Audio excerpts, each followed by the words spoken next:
interestingly, we say Vayechulu three different times Friday night. And so let's take a look at like what it is, why it shows up multiple times. So we'll look at it from the halachic standpoint, looking at the Shulchan Aruch and Mishnah Brura. But then we'll get a little bit of a flavor of the machshava behind it, at least from the perspective of the Malbim. So that's how we'll finish off. So the Shulchan Aruch, there's a couple of seifim in Siman Reish Sameches, which is talking about the tefillas that are getting into Friday evening. And the first sif says, Omer Vayechulu b'tfilas arvis. Very short, to the point. The Mechaber says these four words. You say Vayechulu in tfilas arvis, meaning Friday night, Shabbos night davening. We say Vayechulu b'tfila, meaning within your amida, right, within your Shemona Esrei. So the Mishnah Brura says, Amar Vayechulu de Amar Rav Hamnuna. So he's giving us the source for this. Amar Rav Hamnuna kol hamispalo ve'omer Vayechulu be'ilu nasa shutaf l'HaKadosh Baruch Hu b'ma'aseh Bereshis. The Rav Hamnuna says that anytime, any of us who daven and we say Vayechulu, that it's as if that we are becoming a partner with HaKadosh Baruch Hu as he's creating the world, in Ma'aseh Bereshis. Where does that limud, that drush come from? So it says, Al tikre Vayechulu ela Vayachlu. So it's not Vayechulu like don't read it as and he completed, rather Vayachlu, they completed. So you can sort of, in other words, take the same basic word, change around the nekudos a little bit, make it into they instead of plural instead of singular, and then what you're talking about is Perush HaKadosh Baruch Hu Vihu. So clearly it's a drush. It's not a direct limud, but that's what Rav Hamnuna says. Okay, so let me just pause for a moment. So that's what we're going to try and get into a little bit of the machshava later on, because let's, at some point we want to try to understand this a little bit better. What does that mean that we make ourselves into a partner with HaKadosh Baruch Hu? But we'll see in just a moment that this even has implications, halacha, in terms of what we do Friday night. But then we want to try and look at it also, like just understand this a little bit better on a deeper level. Like, what does that mean to be a shutaf with HaKadosh Baruch Hu, to be a partner with him? But he says, Mikol makom b'di'evet. But what happens if you forget? And I'm not sure, what the circumstance would be, but somehow you forget to say Vayechulu within your own amida on Friday night. So he says, b'di'evet, if that happens, imlo amru ein machzirno. So you don't go back. You don't go back and say Vayechulu again. The kosher came the didan to amrim b'kadosh Vayechulu, and he's quoting the Pri Megadim, but he says, and even more so by us, that we say Vayechulu in our kiddush when we get home. We're already saying Vayechulu in there. We certainly don't need to go back. Okay, Jeff, question if I can. Yeah. So I have never been to KCT on Friday night, so far from where we live, but I go to Chabad Wilmette. So when we say the Amida on Friday night, we don't say Vayechulu. Now the Chazan says Vayechulu in the afterwards. We're going to get to that. Oh, okay. So that's interesting. I haven't looked at a Nusach Ari Sidur, but there's no Vayechulu within the Amida itself. Yeah, but I'm looking at the Chabad Siddur right now, and it says the Amida ends here after Osei, and so we don't recite it. Oh, but what about right after the first three brachos? There's no Vayechulu. You don't say. Say Al Takidashta. Right before Al Takidashta, you don't say Vayechulu. Hold on. Yeah, if you just go back a couple pages. Oh, okay. We have one sentence of it. Yes. Oh, okay. Now, interesting. It says we add that only from Rosh Hashanah through Yom Kippur only. Oh, so interesting. Yeah. Interesting. Yeah. So, okay, so different disclose. So it could be that, and that maybe that's what the Mishnah Brura is saying, because Mishnah Brura davened Nusach Ashkenaz. So it could be that that's what he's saying, V'kosha kein lididan, meaning us who daven Nusach Ashkenaz, who are saying this, right? We say Vayechulu in the Kiddush, don't have to worry about it. Clearly, there's other nuschos, I guess, where you don't even say it But that's interesting because anyway, I wonder what the the Sephardim, what they hold in terms of like Edut Mizrach, are they saying Vayechulu? It sounds, seems that they would be because that's what the Mechaber paskins, but I don't know. But we'll leave that for a moment. So, but then, Joel, as you were just alluding to, we have another sif in the Shulchan Aruch, just eight sifim later in 7 in Sif Zion. In the same siman, we say the Shulchan Aruch says Chozrim Lomar Vayechulu. We go back again, or we say Vayechulu, as you just said. We say it as it's Sibur. Mishum. Now, why do we do that, right? Why do we say it again? We just said it in our Mida, at least Nusach Ashkenaz do, maybe Nusach Sfard as well. Why do we do it again altogether? So he says, Mishum Yom Tov Shechal Lios B'Shabbos She'ein Omrim Osa B'Tfila. So if we have Yontif that falls out on Shabbos, so then you're going to be saying the Yontifdik Amida on Friday night, right? You're not going to be saying the Shabbos one, so you're not going to say Vayechulu. So because of those days where we have Yontif on a Friday, coinciding with Shabbos, and then because of that, we'll say Vayechulu altogether. Okay, so that's the Shulchan Aruch. And it says, "V'gam lahotzi lemisha eno yodea v'omrim osa b'kol ram u'me'umad." He says also there's another secondary reason, because all those who may not know how to daven, they might be present in synagogue, but they don't know how to daven. We're going to say Vayechulu with them. They'll chant it along with us, and this way they will also be able to take part in that. And we say it out loud, a loud voice, and we say it standing. Okay. And the Mishnah Berurah starts off by saying She'ein Omrim Oso, that we don't say, on Yontif. It says V'agav Shabbos zeh tiknu l'kol hashabbasim.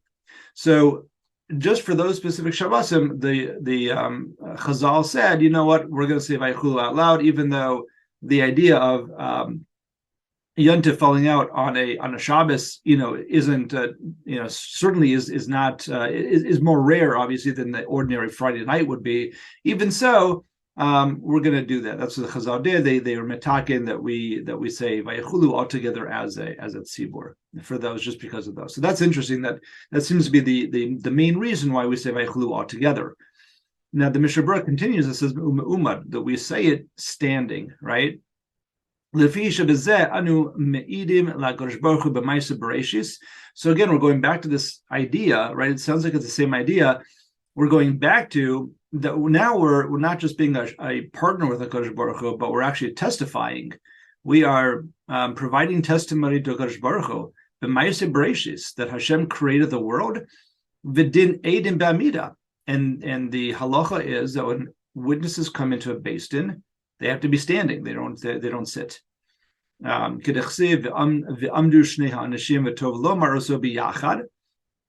then he goes further. He says it's better that we say it all in unison. We're all saying it together, bitzibur, as a community.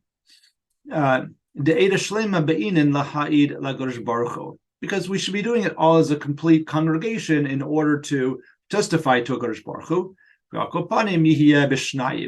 Now, this is an interesting. These few words. It's an acronym followed by two words.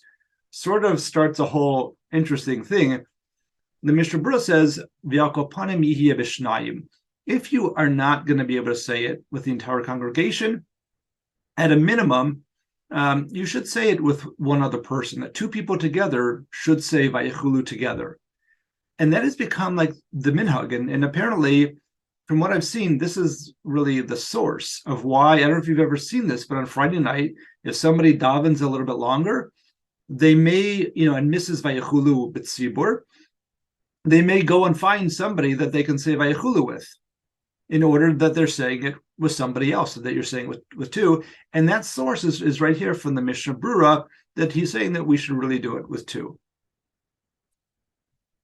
So just wanted to point that out, because that is interesting. Now, Reb Moshe, was it Reb Moshe? The Chazon Ish, I believe, disagreed with that. Reb Moshe might have, I don't remember. I don't want to talk out of turn. I believe the Chazon Ish disagreed, but it seems like it's, I mean, it's like I said, you'll see it happen from time to time. You'll see people, it's not uncommon to see two people do this. So holding like the Mishnah Berurah. Okay. But he says, V'yachid hamispala, what happens if you're davening by yourself? You're not in shul. Yeshomrim de'enu chozer lomer Vayechulu. Dein edus liyachid. So some would say, there are those poskim who say you don't say Vayechulu if you're davening by yourself because there's no edus, right? There's no testimony unless you have a minimum of two witnesses. But v'yeshomrim, but he says there's other poskim who hold yachid yachol lomar that you do say it as an individual, aval, in tzarech hamida, but you don't have to be standing. V'tov shagam yachid yomar aval lo yiskavin l'shem edus elake kore b'torah. The Mishnah Berurah adds in that, you know what, it is good for an individual to do this, but you shouldn't be thinking that you're doing it l'shem edus, that you're doing it as testimony. Rather, you're just doing it as somebody who's reading these psukim from the Torah. Okay. We'll just finish this Mishnah Berurah. Kasav matim Moshe im shachach lomar bebeis haKnesses. What happens if you forgot to say it in the beis haKnesses? So maybe your Amida goes long, you miss it with the Tzibor. By the time you finish, maybe they're already onto Aleinu. You say Aleinu, you completely forget to go back to Vayechulu. Okay, so he says Yomar also shebekudesh me'umad. You'll say it again. So the Matim Moshe says you don't have to worry about going back in shul or going back into shul or anything else. Don't worry. You're going to be saying it in Kiddush when you get home. And he gives us another idea here that this is one of the reasons why we stand for Kiddush. For those people, there are different minhagim, but the minhag to stand in Kiddush is because of Vayechulu, because we stand for Vayechulu. Even if you did say the Beis HaKnesses, you'd still say Vayechulu standing. That's the source of the of that minhag to stand for Vayechulu. So that is the Mishnah Berurah. So some interesting halachos that come out of this idea of being a shutuf to HaKadosh Baruch Hu, to be a partner and to be providing this testimony. That it also it actually has these halachic implications. Okay, if we're good, we'll go on to this Malbim, and we'll try to take a look at the Malbim as a very interesting approach as to what this means that we become a shutuf, or that we become that we're providing testimony. So the Malbim is going on the psukim in Yisro, the first set of commandments that are given, in Shemos, where the pasuk says Zachor es Yom HaShabbos Kadsho, that you have to remember the day of Shabbos and to make it holy, to sanctify it. And then Sheshes Yomim Ta'avod, and then 6 days you work, and you do all V'yasizukom Melachtecha, right? So there's the idea of avoda and Melachtecha, but all that is what you're doing on the 6 days and not on the 7th day. So the Malbim here says Zachor es Yom HaShabbos Kadsho. This is a big piece. We'll see how far we get through. And he says, Ho be'er hatam ki sheshes yomim asa Hashem. What we're having is this explanation. What does it mean? Remember Zachor, to remember the day of the Shabbos and sanctify it. He says the reason for that is because of the next pasuk of Sheshes Yomim Asa Hashem v'Gomer Vayonach Bayom HaShvi'i. And the next pasuk, I didn't put it in here. The next pasuk would have said, and then Hashem rested Vayonach Bayom HaShvi'i, on the 7th day. Sheshavas More al Chidush. And he says that here, the idea of Shabbos in the first set of the commandments of the Dibros is to teach us that the connection of Shabbos to Chiddush, meaning the creation of the world, something that was created from new. But the second set of commandments, Amar Atam Sheshavas Mora Al Yitzias Mitzrayim. But in Devarim, where we go back over the, it says Shamar as Yom HaShabbos, or it says Shamar as Zachor. It also says that we are connecting it back to Yitzias Mitzrayim, not to remember the 6 days of creation, but to remember that the Shabbos is to commemorate Yitzias Mitzrayim.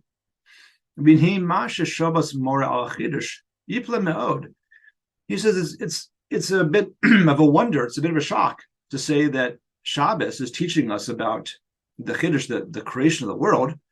Why? Why does he say that? He says, Miman of Shach. Either way you look at this, he says, Lemisha ma'amin b'divrei haTorah. Anybody who believes in the words of the Torah, lo tzarich raya al chiddush mimasha nach b'yom hashvi.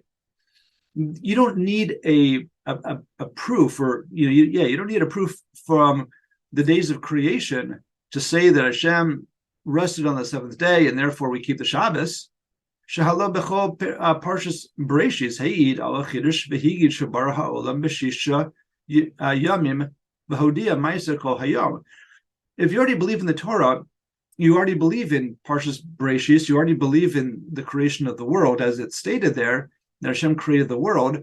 So why do we need Shabbos to sort of show that we believe that Hashem created the world? That we keep Shabbos because that's our way of testifying, of joining in with the Kadosh Baruch Hu and saying, yeah, Hashem created the world. The Eidush Chidush Atzmo Masha Chidush B'chol Yom B'Ma'aseh Bereshis. And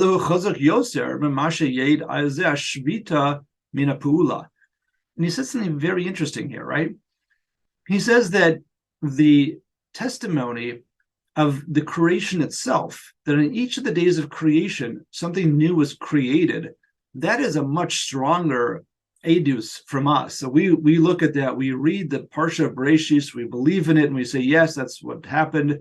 That's much stronger than to say that we believe in the creation of the world because God stopped creating on the seventh day. Because God stopped creating the seventh day, that's why we believe in creation. He says that doesn't really make a lot of sense. Why are we tying the cessation of work to belief in Hashem's creation of the world on Shabbos? It just doesn't make any sense. It makes a lot more sense to say that we, our belief in God and creation really stems from our belief in Torah in the way that it's described in Parshas Bereshis. Well, so that was the first side to say that this doesn't make any sense. The second side is, if you don't believe in the Torah to begin with, if you already don't believe in the Torah in the first place, you're not going to start believing in the fact that, yeah, God created the world because you rested on the seventh day. So that's, either way, what he's saying is that this requires a lot more insight to figure out why it is that we're tying Shabbos and the belief in HaKadosh Baruch Hu's creation of the world to Shabbos itself. And Shabbos is the day that he rested, that he stopped, doing creative work, creating the world. So he says, Uladati, my opinion, Ikar ha'edus al chidush hu masha anu roim shezeh kama alfei shonim lo nusaf bria chadasha umin chadash ba'olam. He says, what do we really believe in is that what we see around us is that for the last thousands of years, we haven't seen a new creation come up, a new species, a new creation. Now he's talking, I think it's somewhere around the beginning of the 19th century. I think he lived about 200 years ago, right? So he's saying that the fact that we don't see new creations, and let's let him develop this idea.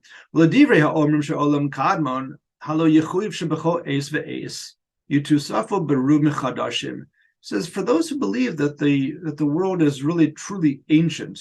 I'm not sure in 200 years ago what they believe. Maybe this means that they simply believe that the world always existed. Not sure. I mean, it seems like he wrote this for maybe what people were talking about back in his day, right? And I'm certainly not a historian to really know that well, like what he was trying to address.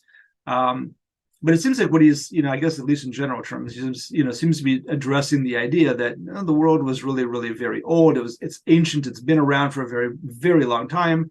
He says if you believe that, you'd almost be thinking that there would be new creations that come up. We would see new animals or whatever coming up. He says, "Kamosha his chadash ken bizman kadmon." He says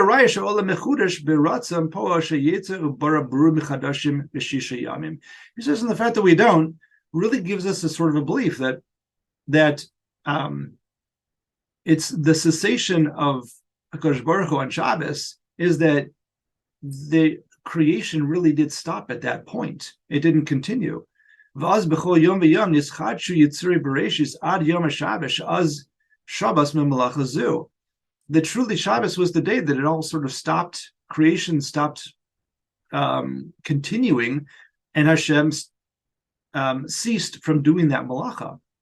Umiaz ad kol yemei olam lo yitusef od min chadash uberia chadasha. And from then on, there wasn't another species or new creation. Now, one thing I was wondering as I was reading this, and I'm certainly not, I'm not an expert on this either, but I sort of wonder, like, certainly in more recent times, we've heard about, scientists discovering new species of maybe fish in greater depths in the ocean, or, the rainforest or something that were more impenetrable. New species have been discovered. One thing I was wondering in the back of my mind is, how new are those? Were they around? Were those created, during the times of Shishimei Bereshis? I think, certainly that would be my belief, is that maybe they're only discovered now, but they certainly could sort of tie back to the original creation. That doesn't necessarily mean that they didn't exist beforehand. But, again, just sort of going with this idea, I just think it's such a beautiful idea to think about that HaKadosh Baruch Hu started this creation, the momentum of creation, and then stopped the momentum, stopped things from continuing to be created on Shabbos, and that was it. That was really the end of it. So Rak Aminim Shabarash B'Sheshas Yimei Hamasim Iskayim Kol Yemei Olam Ayidei Hamshech Hamin Me'avos Labarim V'Ayidei Todos. So everything that exists today is really only existing because it's just generations. It's just generation of the progeny after their after the previous generation that created them. V'imlo haya nach ma'asim eila v'yamashvi v'hayu mischajim beru michadashim gam achrei zeh hayu omrim she'olam kaim v'shekei nasa tamid mibli pu'ulas pol baratzon v'alkein ha'inin shenasa b'yom haShabbos mora o'chidush yoser v'mashe yor ha'inin shenasa b'sheshas yamim. He says this is why saying that Shabbos ties back to the creation of the world is a stronger proof, or it's a stronger idea than just talking about the idea that we are testifying that Hashem created the world for the days of creation, because it's the cessation. Ki gam below edus haTorah hashvisim malachas beru mechadashim mechriach shel mechudesh mechadesh beratzon. The whole idea that after 6 days, that was it. What was created in those 6 days, that was creation. That's what sort of proves that everything was created from the beginning, beratzon Hashem. That's what Hashem wanted to create. That's what got created, and that was the it, and that was the end. That's what Shabbos represents. Which is a fascinating idea. But he also goes on, and we have a couple more minutes, so just take a look at a couple more ideas he brings in. He says, "V'hinei Shabbos mora oshnei inyanim." So Shabbos, he says, really teaches us two different ideas. Shabo nach me'esek she'asek b'sheisha shemei so livrober chadashim, just like what he said. The first idea is that's when Hashem stopped creating new things, new creations. And two, Shabo tikin hanhaga acheres mishuna mina hanhaga shekava b'sheisha shemei amasa shebehem keve kova chuke hateva v'gova gvulim l'chol kochoseho mishtareh lefi seder hativi.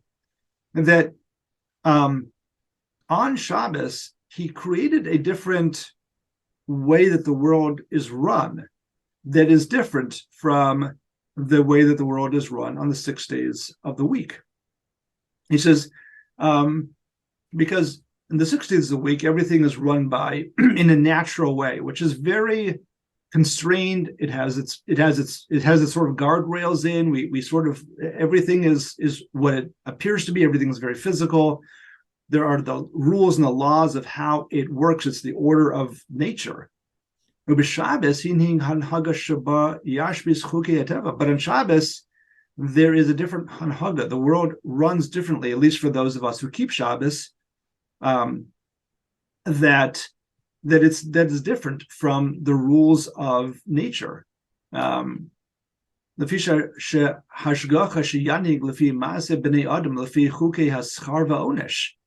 because what he's saying is that, and it's because of it's the rules of how we perceive this, we as those who are keeping Shabbos, the way that we think about schar va'onish. In other words, the fact, and I think what he's trying to say here is the fact that we keep Shabbos, right? The fact that, maybe not so much today, but I think about in earlier decades when work meant working 6 or 7 days a week, and those who kept Shabbos literally said no.